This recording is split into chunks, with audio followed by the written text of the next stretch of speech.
Hello everyone, welcome to Olive Board and welcome to the another session of daily banking awareness in 7 minutes. That is your revision session 41. So guys, उससे पहले channel subscribe नहीं करा है, please do subscribe and don't forget to hit this bell icon. पहला question है consider the following statements PPI regulation in India. ये कुछ PPI regulation in India के ऊपर कुछ स्टेटमेंट्स हैं, ये 3 स्टेटमेंट। तो आपको बताना है which of the following above statement is और आर करेक्ट। इनमें से कौन सा स्टेटमेंट्स करेक्ट है, आपको सिर्फ करेक्ट स्टेटमेंट बताने, ठीक है। तो पहला देखो, the limit of the outstanding balance in PPI is 1 lakh. जो आउटस्टैंडिंग बैलेंस की लिमिट है पीपीआई में वो 1 लाख होनी चाहिए। क्या ये स्टेटमेंट सही है? No, this is not true. अभी मैं बताऊंगी कितनी होनी चाहिए outstanding balance, so this is not true, ठीक है। तो फर्स्ट नहीं होगा। PPI is allowed to become the member of NEFT and RTGS. PPI जो है वो अलाउड है कि वो मेंबर बन सकते हैं एनईएफटी और आरटीजीएस, यानी कि national electronic fund transfer NEFT और real time gross settlement RTGS. That is true. So 2 correct है। A customer can send money from a wallet to a bank account. तो PPI में क्या है कि जो कस्टमर है वो मनी को भेज सकता है वॉलेट से बैंक अकाउंट में। So that is also true.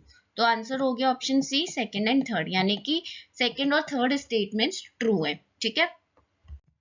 So recently RBI amended the regulation of PPI. तो हाल ही में आरबीआई ने पीपीआई के रेगुलेशन को अमेंड करा है, ठीक है। थर्ड हमने बता ही दिया कि customer can send money from one company's wallet to another. जो कस्टमर है वो एक कंपनी के वॉलेट से दूसरे में ट्रांसफर कर सकता है, एक वॉलेट से बैंक अकाउंट में ट्रांसफर कर सकता है। The limit of the outstanding balance PPI के जो अंदर है वो डबल होगी। तो उसमें दिया था कि जो लिमिट है आउटस्टैंडिंग बैलेंस की वो है 1 लाख, नहीं वो डबल हो गई है, वो 2 लाख हो गई है, तो 2 लाख है, ठीक है। तो इसीलिए स्टेटमेंट 1 आपका गलत था। Central bank has allowed PPI to become member of RBI operated centralise payments. वो हमने बताई दिया आरटीजीएस और एनईएफटी के वो मेंबर है पीपीआई, वो सेंट्रल बैंक यानी कि आरबीआई ने अलाउ कर दिया है। Also customer will also be able to use mobile wallets at ATMs to withdraw cash. साथ ही साथ जो कस्टमर है उनको अलाउड है कि वो मोबाइल वॉलेट को यूज कर सकते हैं एटीएम्स में टू विड्रॉ कैश, कैश को विड्रॉ करके, and at point of sale terminal, जो कार्ड स्वाइपिंग मशीन होती है ना पीओएस टर्मिनल्स, वहां पे भी, ठीक है। So currently only wallets issued by bank offered a cash withdrawal facility. So खाली अभी करंटली क्या है रेगुलेशन में कि जो वॉलेट जो बैंक इश्यू करते हैं वो ही ऑफर कर सकते हैं कैश विड्रॉल फैसिलिटी को, ठीक है। Currency chest located in bank premises और ऑपरेटेड बाय। आपको पता है हर बैंक में एक करेंसी चेस्ट होता है। तो ये जो करेंसी चेस्ट होता है वो कौन ऑपरेट करता है? जो कि बैंक प्रेमिसेस बैंक में होता है। सो that is operated by reserve bank of India, जो सेंट्रल बैंक है कंट्री का, ऑप्शन सी आरबीआई। तो आरबीआई रेगुलेट करता है करेंसी चेस्ट को जो कि बैंक प्रेमिसेस में लोकेटेड होता है, ठीक है।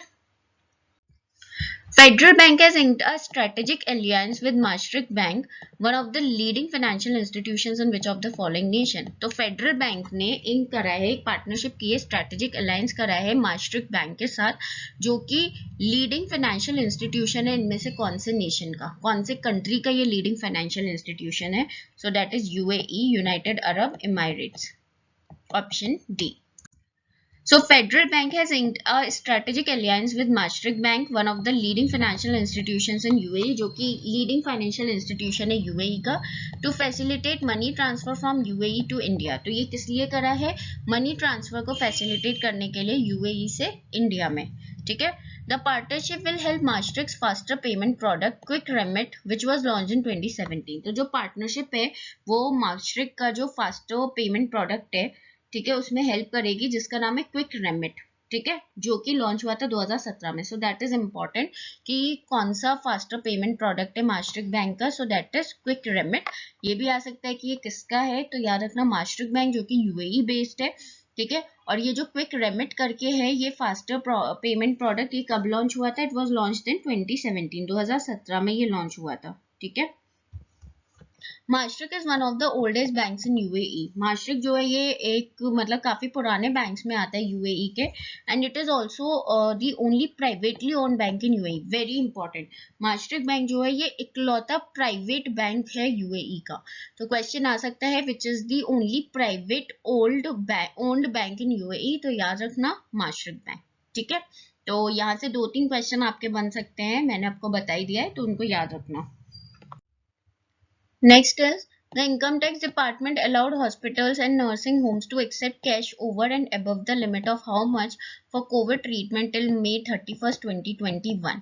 तो जो IT डिपार्टमेंट है यानी कि इनकम टैक्स डिपार्टमेंट है उसने अलाउ कराया है हॉस्पिटल और नर्सिंग होम्स को कैश एक्सेप्ट करने के लिए over and above the limit of कितने तक का कैश एक्सेप्ट करने के लिए कराया है हॉस्पिटल और नर्सिंग होम से कोविड ट्रीटमेंट के लिए कब तक टिल May 31st, 2021 तक 31 मई 2021 तक. So that is 2 lakhs. Option B. तो 2 लाख तक का वो करा है. ठीक है. So to accept cash over and above the limit of 2 lakh for covid treatment till May 31st, 2021. और ये किसने करा है? इनकम टैक्स डिपार्टमेंट ने हॉस्पिटल्स और नर्सिंग होम्स में. ठीक है. Very very important question. Next देखो, S&P Global Rating slashed India's GDP growth forecast for the current financial year to how much, and the S&P which currently has rating on India. ठीक है. तो S&P Global Rating ये एक rating agency है जिसका नाम है S&P. ठीक है.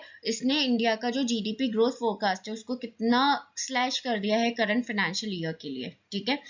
तो कितना स्लैश कर दिया इंडिया का GDP ग्रॉस डोमेस्टिक प्रोडक्ट जो होता है, और साथ ही साथ आपको ये भी बताना है कि जो S&P है उसने कितना रेटिंग दिया हुआ है इंडिया को. आपको पता है एक रेटिंग होती है राइट, क्रेडिट रेटिंग, कितना वो दिया हुआ है. So the answer is option C, यानी कि 9% तो करंट फाइनेंशियल ईयर के लिए इंडिया का GDP ग्रोथ फोरकास्ट स्लैश करा है S&P में 9%. ठीक है, 9% का. ठीक है. और जो करंट रेटिंग दी है इंडिया को that is BBB negative. This is the current rating, BBB negative. So guys, here we are done with your daily banking awareness in 7-minute session. कल हम आपके लिए फिर से नए सेशंस लेकर आएंगे. Hit the like button if you like this session. Don't forget to share with your friends, and yes, do subscribe our channel. Don't forget to subscribe our channel and don't forget to hit this bell icon. Also आपको ebooks का एक वो मिल जाएगा, तो you can just download various ebooks from our channel. You will get the link at the top of the description box as well as in the comment section.